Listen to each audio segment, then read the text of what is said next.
सियालकोट से, जहां पर फॉरेन सर्विस एकेडमी हुकूमत पाकिस्तान की 39वीं डिप्लोमेटिक खसूसी कोर्स पर FSP ऑफिसर्स के 46वें ग्रुप की तकरीब का इनकार सियालकोट इंटरनेशनल एयरपोर्ट पर मुनक्कद हुआ।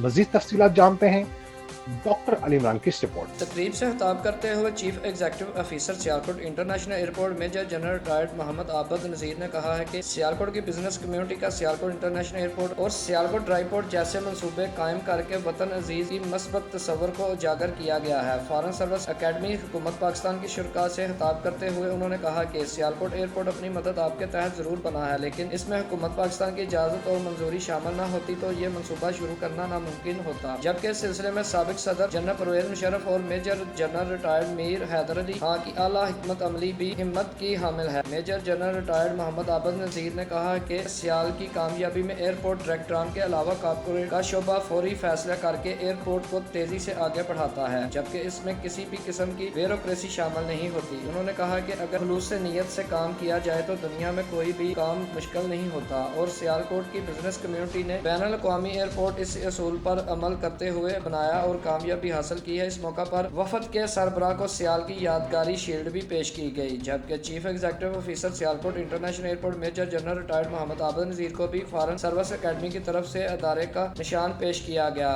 कैमरामैन टीम के साथ doctor Ali Imran, city 5 news, Sialkot.